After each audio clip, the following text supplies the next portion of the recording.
Joining us now is a man who just went through the COVID battle and is good on the other side, which is an absolutely majestic and amazing thing. Happy to hear he's okay. He referenced the same doctor that our friend Aaron Rodgers did, Dr. Joe Rogan. Massive UFC coming up, UFC 269. Ladies and gentlemen, president of the UFC, Dana White. Yeah! Hey, happy you're good, man. What's up, guys? How are you? Hey, happy to hear you're okay. You know, there for a little bit, we were worried about you. Then you came out on the other side of it, talked some shit, and you seem to be all the way back to normal. Good for you, pal. Well, I appreciate it. Thank you. I was, I told the story already. I got out of the steam, lost my taste and smell, knew I had it, so I called Rogan, did exactly what he did. Probably the most impressive thing that's happened since I told the story, is my sister-in-law, who's 56 years old, smoker, lifetime smoker, diabetes, asthma, overweight. Check all the bad boxes. She's in for all of it. And we did the same. She got tested positive on Friday, and she was really sick. Did the stuff that Rogan said to do. By Monday, they were calling me, asking me if she had to keep doing it. Do I have to keep doing it? Because I'm 100% better. So, doctor, that's no bullshit. Listen, here's the thing. I make no money off this. This has nothing to do with financial whatever. I get nothing out of this other than the fact that if you really want to beat COVID, I'm telling you right now, do what Rogan said to do. I never felt better. I feel incredible right now. Took a nice week off, doing the NAD drip, the vitamin drip, worked out 2 days, 2 a days, and it was awesome. It was an awesome experience. Well, we're happy to hear you're okay, and I'm sure the internet and people haven't told you about, referencing Dr. Joe Rogan, who is one of the wealthiest men in the world at the moment, one of the most successful men in the world, who has access to people that none of us could dream of having access to, did something, got himself healthy. He has given information to Aaron Rodgers, who also did the same thing, the MVP of the NFL, now the president of the UFC. But I'm sure the internet will also come out and say, he doesn't fucking know a goddamn thing. I'm not listening to Dr. Joe Rogan, which I love that you called him that, by the way. Did you know what my response is? Don't do it. Don't sit alone in a room for 10 fucking days. And then when you start to die, go to the hospital and see how that works out for you. Good luck to you. Hey, well, we're happy you're back on the other side of this thing. Great to see you. UFC 269 this weekend. Going to be a big-time event at the T-Mobile Arena. How have you been preparing for it? Did you miss it whenever you were out for a week, whenever you took that week off? Did you flirt with retirement maybe as you were enjoying that life during the COVID cave? No, I did not. I'm glad to be back. I'm looking for, and this one's at T-Mobile Arena, so it's sold out. Fans, it'll be packed. It'll be energetic, exciting, and I'm looking forward to it. How's that T-Mobile Arena been? I know when they built it, I was excited because I knew you can have a lot of events there. I've actually never been to a fight there. I've been inside. How has that been for your partnership? Yeah, it's cool. It's funny because my whole career I've been in Vegas, and I've either done Mandalay Bay or MGM. And then, you get attached to those places. Then when we went over to T-Mobile, it was a little different. But I love T-Mobile now, man. It's a state-of-the-art facility, and it's bigger. More people can come to the event, and we keep selling it out, so it's awesome, man. How do you scout the venues that you're going to head to next? Obviously, law and jurisdiction and everything is a big part of it, and who knows about the COVID, but is there some arenas that you scout out because, that you have a massive amount of fans, or do you just assume at this point your fans will travel to wherever you have fights at? Yeah, any major city in the world. We go to major cities, smaller cities for fight nights. We take this thing everywhere because, when you watch... And I'll give you my honest. There's nothing bigger than the NFL in this country, right? It's the biggest and the baddest sport in the country, and my experience with it is awesome on television. Live, not so much. I'm not as big of a fan going to the NFL live, but I love it on television. The UFC is awesome on television. It's even better live. So when people get the opportunity to experience the live event, we want to take this thing as many places as possible. Okay, so this upcoming weekend, you have a massive Poirier-Oliveira fight coming up. What do you expect out of the Diamond? How do you think this thing turns out? And what other fights are on the card that we should look forward to? You always put out on Instagram, this is the one I told you about. You know, you always post that, oh, this is what I told you about. I'm like, when the fuck did he tell us about it? I feel like I missed the lead up for some of these, but I do enjoy the way you utilize social media to promote all these things. Yeah. So Emmett and Ige, Dan Ige and Josh Emmett are fighting on the main fight on the prelims. That fight should be an absolute war and should be a very fun one. So, and I mean, Poirier and the champ, they, Poirier's been waiting for this moment for a long time. Charles has been fought everybody you could possibly fight and finally wins the title. And this is a big fight for both of these guys.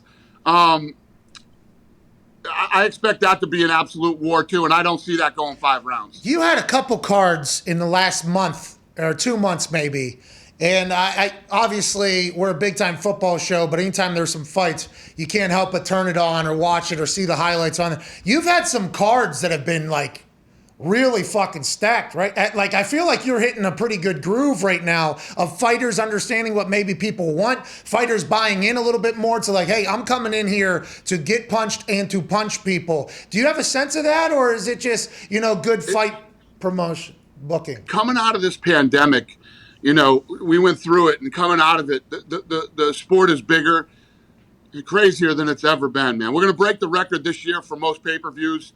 Hey, congrats down there. Congrats down there. Way to go. We've sold out every event since fans could come back. Every event's been a sellout. And the list just goes on and on. Our business is off the charts right now. And, yeah, we keep stacking these cards up and putting on the absolute best fights we possibly can.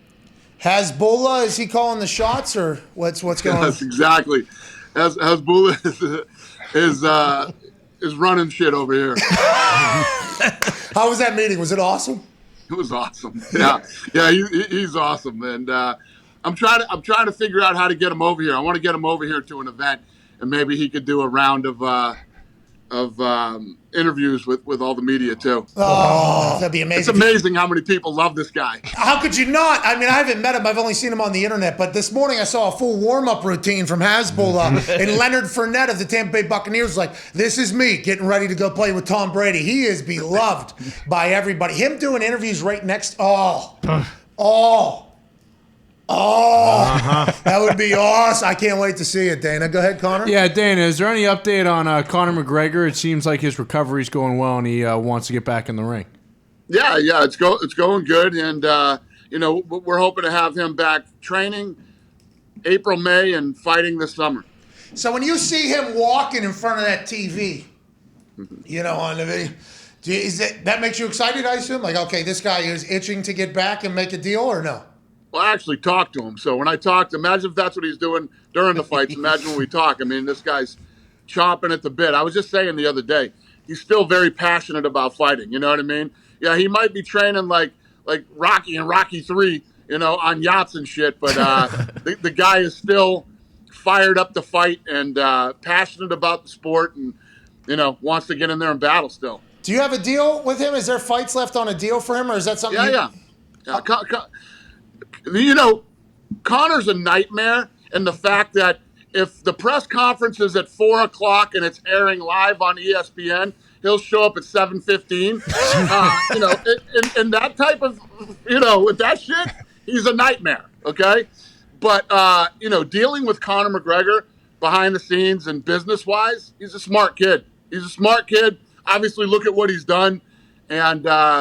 He's easy to do business with. Last question for me before AJ's got one. And Dana, I can't thank you enough for your time. The business side of is talked about a lot. And we've asked you about this. And the last time you brought it up, you actually said there's a lot of fighters that actually would like their numbers not to be promoted because where they come from, their family, they don't want everybody knowing exactly how much money they're made. Do you find yourself dealing a lot more with the fighters directly, deals being much more friendly, or is it when agents get, what is something potentially in the backside of the promotion business, which I know is always in the fight business, has always been something. How have you tried to minimize those and kind of expedite the process? Well, there's so many fighters under contract here now that there's some that I deal with personally, and then the matchmakers and our lawyer deal with others, and we deal with a lot of managers too. So it's a big mixture. But most of the fighters, and when I say most, I mean almost all of them that are making big money, don't want it out there and don't want people to know what they make. Yeah. Really? They think they're going to be a target or something if you put it out there how much they're getting? Listen, you know how many family members I take care of? Yeah, Huh? I got the whole fucking family on both sides. I'm sure. You know what Yeah, I'm I'm sure when WME came in, that probably you got a lot more family members came in as well. 100%. And then you got the friends that you've had for life. Everybody's looking for some money, man. Yeah, Dano, just send us his plane. We're good. And let me tell you what, the narrative that we don't pay and everybody's broke, sure, they like that. They like that narrative. Go ahead, Ty. Dana, one of the last times you were on here, I asked you about the Raiders and like the excitement in Vegas. And I think at the time, they were like 4-1 or they were, doing really well. And then all the Gruden shit happened. Have you noticed like the atmosphere in Vegas around the Raiders change at all as this season's continued? No, not at all. Much like the Golden Knights, it's on fire in this town, man. Every weekend, everybody's at the game. When you drive to work, everybody either has Golden Knights license plates or Raiders. This town has turned into a big sports town. What do you think about the future of the Raiders? Are you a Raiders fan now because it's kind of your town, your adopted town? You like the Patriots. You love Tom Brady. I mean, right now you're a big businessman. You're doing shows in stadiums and shit. Are you torn? How does the fanhood go in the NFL? I have a box at Raider Stadium. Oh, hey, those are expensive as fuck, by the way. Those came out very quick. Attaboy, Dana. Yeah, Attaboy, this guy from Boston up there, all right? I am good friends with Mark Davis, and I like him very much. But I am a Patriots fan to the core. Oh, yeah. We just beat the Bills, which is fucking awesome. And now Brady's going to go in and slap the shit out of the Bills this weekend. And life is good for me in the football world. Are you watching Man in the Arena? Am I watching what? Man in the Arena. It's on ESPN. Yeah. I just watched episode 1. Oh, you're going to love it. And now, granted, you have a different relationship with Tom, and you're from that area, and you follow the Patriots a lot more, but getting to learn about him, just those elite-level motherfuckers, like you, by the way. The thing that make you guys tick as opposed to everybody else is always fascinating. That's why those documentaries do so well. When are we getting a Dana White one? Not interested. Come on! Come on! I've heard some hilarious tales from back in the day of how you got started with some potential Irish mobsters and boxing, and then moving to Las Vegas, and then convincing the Fertittas like, hey, this is a good idea, and then boom, becoming. I mean, that's worthy of a fucking doc, Dana. We need it. Let's go. Yeah, they can make it when I'm dead. All right, can't wait for it. I can't wait for it. Hopefully we'll have a small part of it. Good luck on UFC 269 this weekend. I'm sure it'll do amazing. And thanks for spending time with us. Thanks, guys. Have a great day. Hey, tell Dr. Joe Rogan we said hello, and thanks for keeping you alive. You know what I mean, ladies and gentlemen? I will. Hey, let me tell you what.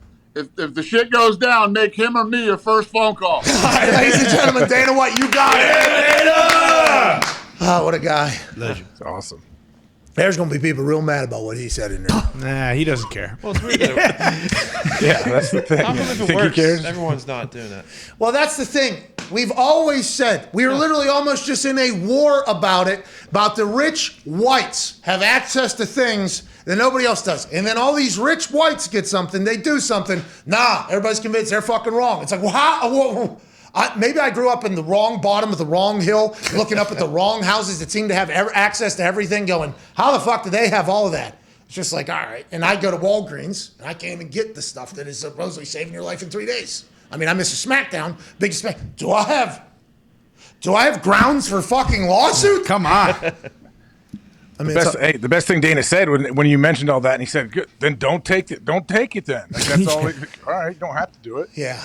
And by the way, I appreciate the fact of people that care about other people so much. You know, like the vaccinated people care so much about the non-vaccinated people because they think they'll get affected, obviously, by it, but also because, hey, you're an idiot. Just get vaccinated. We're smart. Hey, those people you think are idiots that are not getting vaccinated, those motherfuckers ain't changing. No. I think we all just need to kind of just, and it's a very harsh reality, but it's a real thing. I wish the super loud vaccinated crowd, which, by the way, I am vaccinated. Like, listen, I am not a smart person, though. I'm not out there telling people what they should do. I guess I kind of am at this moment. You super smart people need to realize that those people aren't changing their minds. No. And if you could just somehow adopt a fucking let them die mentality, that would be, or the other way, that would be, I think that would do everybody a massive amount of service, and we would just be able to hopefully move on. Keep it moving. Hopefully. I don't know. Maybe Nobody's changing their mind. No, maybe that'll happen. Maybe Christmas, everybody will just change their mind completely. And we won't have to do the same thing over and over and over and over and over and over and over again forever. I mean, I don't know how. People don't care about other people's opinions whatsoever. Whatsoever. Which is why this show is great.